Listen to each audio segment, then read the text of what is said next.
Shalom teman-teman, selamat malam. Apa kabar semua PDPK? Luar biasa ya. Satu kehormatan bagi saya mau ucap syukur sama Tuhan karena dipercayakan untuk membawa firman Tuhan di PDPK, dan juga saya tentunya mengucap syukur berterima kasih kepada teman-teman di PDPK yang memberi kesempatan kepada saya untuk bisa melayani di PDPK. Saya punya waktu 45 menit dan saya punya slide yang harus di-share. Biar semua juga boleh menjadi berkat bagi kita semua apa yang akan kita share malam hari ini. Dan malam hari ini saya diberikan satu tema oleh pengurus, yaitu tema yang berkata pemimpin berhati hamba. Nah, saya akan share share screen. Oke. Pemimpin berhati hamba.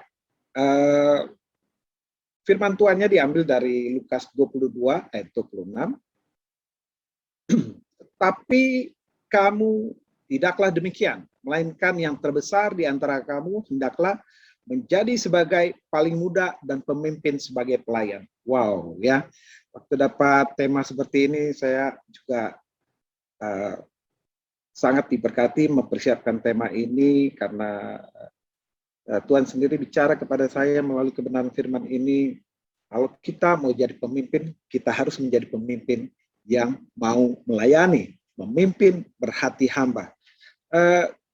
Tema ini gampang dibicarakan, tapi untuk dilakukan, waktu dilakukan sangat-sangat susah ya. Tidak gampang, saya nggak bilang susah, tapi tidak gampang. Karena perlu perjuangan yang besar dari kita semua. Ya. Dan ini menjadi satu paradoks bagi kita yang membaca kebenaran firman Tuhan ini. Ya, karena kenapa? Di Matius 20 ayat 26 sampai 28 dikatakan seperti ini, Bapak Ibu Saudara. Jadi Bapak Ibu Saudara ya, teman-teman ya. Saya mestinya bilangnya teman-teman. Kebiasaan. Saya lebih grogi nih kalau di ngadepin teman-teman yang udah kenal daripada kalau di gereja, di jemaat-jemaat yang lain. Kenapa ya kok jadi begini? Tapi nggak apa-apa lah ya. Emang udah bapak-bapak, ibu-ibu kok kita semua ya. Nah, Matius 20 ayat 26 sampai 28 itu bilang begini, Bapak Ibu. Tidaklah demikian di antara kamu. Barang siapa ingin menjadi besar di antara kamu, hendaklah ia menjadi pelayanmu, dan barang siapa ingin menjadi terkemuka di antara kamu, hendaklah ia menjadi hambamu. Sama seperti anak manusia datang bukan untuk dilayani, melainkan untuk melayani dan untuk memberikan nyawanya menjadi tebusan bagi banyak orang. Nah, ini saya katakan tadi di atas ini saya bilang paradok. Menjadi paradok kenapa Saudara? Karena saya masuk ke paradok. Paradok itu adalah suatu pernyataan atau suatu perkataan yang seolah-olah bertentangan dengan pendapat umum, ya, atau bertentangan dengan kebenaran yang terjadi di sekitar kita. Nah, kenapa menjadi paradok? Karena Tuhan Yesus dia mengatakan bahwa seorang pemimpin harus sekaligus menjadi hamba. Seorang pemimpin harus sekaligus menjadi hamba. Artinya, kalau kita ingin menjadi pemimpin, ya, artinya kalau kita ingin menjadi besar, kita harus menjadi pelayan bagi sesama kita. Luar biasa ya. Nah, karena menurut logika, status sebagai pemimpin itu tidak bisa disamakan dengan atau disejajarkan dengan pelayan. Benar nggak, Saudara? Ya nggak mungkin. Ya. Nggak bisa itu status disamakan. Pemimpin nggak mungkin bisa disejajarkan dengan pelayan. Pemimpin adalah pemimpin, hamba adalah hamba, ya, bawahan adalah bawahan. Tetapi di sini dikatakan pemimpin sekaligus menjadi hamba, secara logika memang nggak mungkin, sebab mana ada orang mau berjiwa pemimpin mau menjadi hamba, nggak gampang. Mengapa? Karena begini, Saudara. Karena sering terjadi di mana seseorang merasa dirinya sebagai pemimpin, dia itu menjadi nggak mau mengalah, dia nggak mau mendengar kritik, dia nggak mau dikoreksi oleh orang lain. Pemimpin ini biasanya menganggap pemberi, biasanya orang yang memberi masukan atau kritik itu biasanya dia tuh menjadi orang yang suka nggak mau dikoreksi. Ya. Dia merasa orang-orang yang mengoreksi dia itu seperti apa ya? Seperti mau menjatuhkan dia. Dia menganggap setiap kritik itu menjadi satu bara api, ya, di bawah ke kursi kekuasaannya dia, ya. Sehingga dia membuat dirinya resah. Padahal mungkin saja kritik atau apa ya, saran, ya, itu diberikan oleh teman-temannya, oleh orang-orang yang dekat dengan dia.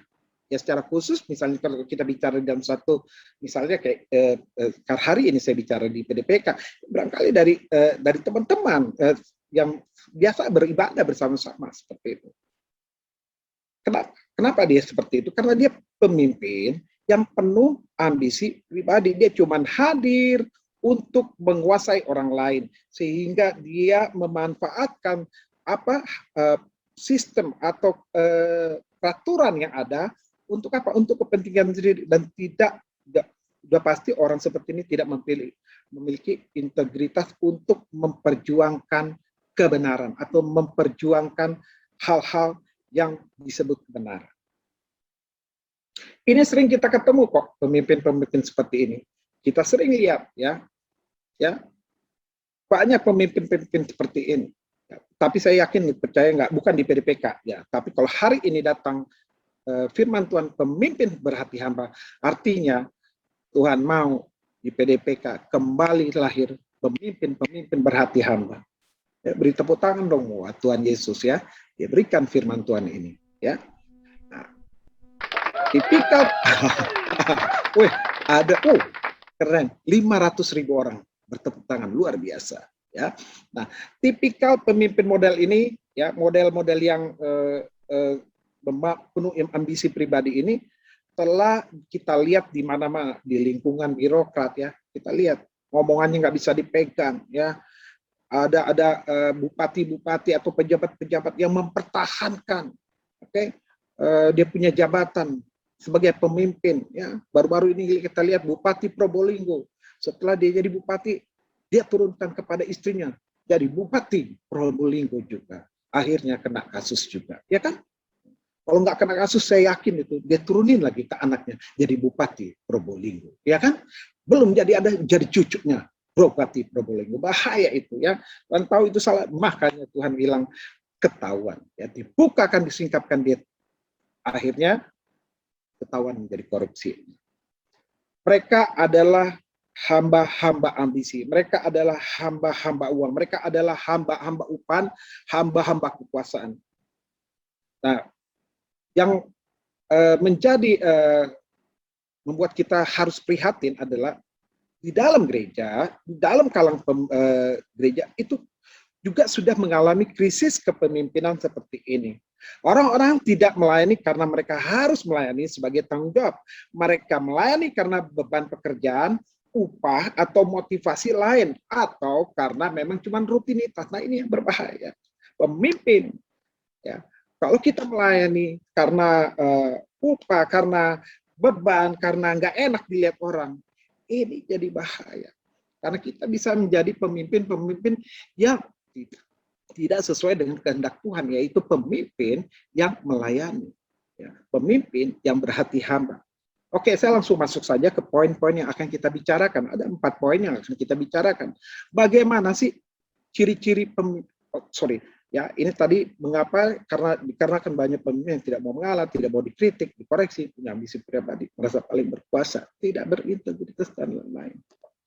Ya, menjadi paradok karena seperti ini. Nah, bagaimana sih ciri-ciri pemimpin yang berhati hamba? Ya, kita akan bahas, ada 4 poin yang coba saya akan sharing ke teman-teman. Biarlah 4 poin ini bisa menjadi berkat untuk kita semua. Ya. Nah, poin pertama, bagaimana ciri pemimpin yang berhati hamba? Yang pertama, dia memimpin pasti seperti Yesus memimpin. Pemimpin yang berhati hamba, dia memimpin seperti Yesus memimpin. Ya. Seperti apa maksudnya? Bukan perkara mudah memang, ya, untuk mengikuti cara Yesus memimpin. Tetapi bukan juga sesuatu yang sulit untuk dilakukan. Modalnya cuma apa? Hati. Yesus mengajarkan kepemimpinan hamba dan melayani pada intinya terpusat pada apa yang ada di dalam hati seorang pemimpin. Apa yang ada di dalam hati seorang pemimpin? Yaitu di dalam hati seorang pemimpin harus ada kasih. Ya, kasih apa? Kasih tak bersyarat, atau kita bilang kasih agape. Makanya saya bilang di Kolose 3 ayat 14 sampai 15, dan di atas semuanya itu kenakanlah kasih sebagai pengikat yang mempersatukan dan menyempurnakan. Hendaklah damai sejahtera Kristus memerintah dalam hatimu, karena untuk itulah kamu telah dipanggil menjadi satu tubuh, dan bersyukurlah. Sebagai orang-orang pilihan Tuhan yang sudah dikuduskan, dikasihinya, ya, kalau kita baca ayat sebelumnya, ayat 12, Kolose 3 ayat 12, dibilang gini, kenakanlah belas kasihan, kemurahan, kerendahan hati, kelemah lembutan, kesabaran. Sabarlah kamu terhadap yang lain, dan ampunilah seorang akan yang lain apabila seorang menaruh dendam terhadap yang lain. Sama seperti Tuhan telah mengampuni kamu, kamu perbuat jugalah demikian. Pemimpin yang berhati hamba itu dia memimpin seperti Kristus memimpin. Dia punya kasih di hatinya. Dia punya kasih yang tak bersyarat.